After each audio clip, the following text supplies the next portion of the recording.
Bismillahirrahmanirrahim. Assalamualaikum warahmatullahi wabarakatuh. Di sini kami akan mempresentasikan tentang pengelolaan penjaminan mutu pendidikan. Adapun dengan pemateri kali ini adalah perkenalkan, saya Kusnadia Nur Aini. Perkenalkan, nama saya Talita Tamara. Materi yang pertama yaitu pengertian pengelolaan penjaminan mutu pada satuan pendidikan. Pengelolaan penjaminan mutu pada satuan pendidikan merupakan suatu proses atau strategi dalam pencapaian kualitas suatu satuan pendidikan.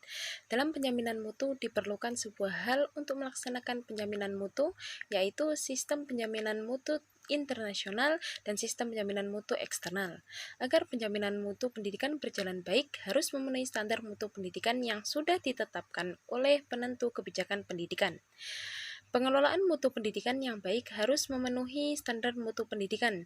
Dalam pandangan Juran, konsep pengelolaan mutu terdiri atas 3 poin kunci pentingnya, yaitu yang disebut dengan trilogi Juran. Ketiga poin kunci tersebut adalah perencanaan mutu, pengendalian mutu, dan peningkatan mutu. Kita masuk pada materi yang kedua, yaitu tujuan penjaminan mutu pada satuan pendidikan.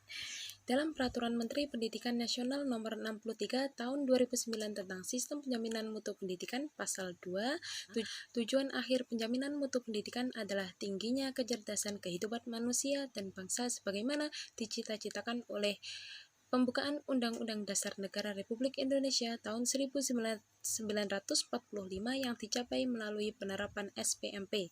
Di sini saya akan menjelaskan tentang prinsip penjaminan mutu pada satuan pendidikan. Prinsip yang pertama adalah prinsip berkelanjutan. Prinsip ini memperhatikan segala sesuatu di masa sekarang dan segala sesuatu yang akan datang.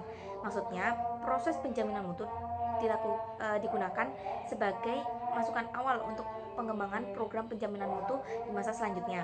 Yang kedua adalah prinsip terencana dan sistematis.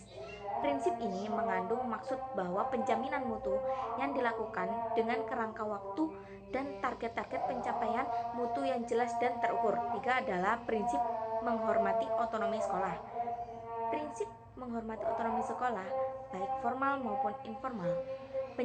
Penjaminan mutu pendidikan dilakukan dengan tetap menghormati otonomi sekolah, yaitu kewenangan sekolah untuk mengatur dan mengurus kepentingan warga sekolahnya. Yang keempat, prinsip pembelajaran informal, yaitu penjaminan mutu pendidikan berpedoman pada penerapan prinsip bahwa sekolah memberikan fasilitas pembelajaran informal. Pembelajaran informal dilakukan secara sadar dan teratur, tetapi tidak terlalu ketat dengan peraturan-peraturan seperti pada pembelajaran formal. Prinsip keterbukaan. Prinsip keterbukaan merupakan suatu keadaan yang tidak tertutupi, tidak rahasia atau jelas. Keadaannya semacam ini memberikan peluang kepada semua pihak untuk mengetahui informasi tanpa adanya keraguan. Prinsip keterbukaan.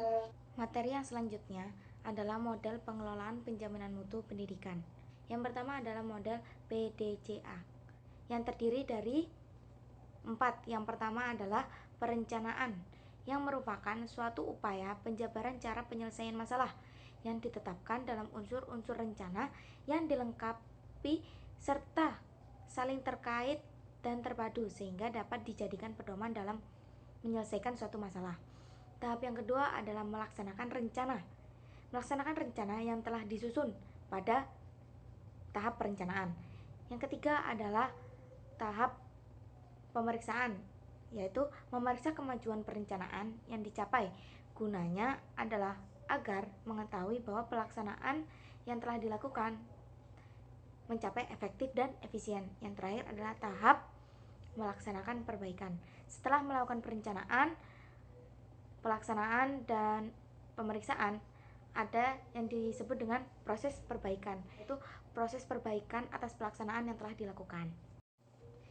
Yang kedua adalah model Kaizen, yaitu model yang lebih berfokus pada suatu proses perbaikan guna menghindari kesalahan yang baru, yang intinya model ini berfokus pada perbaikan. Model ISO, yaitu model yang berfokus pada pengendalian organisasi dalam perbaikan kualitas yang digunakan. Sekian pemaparan materi dari kami.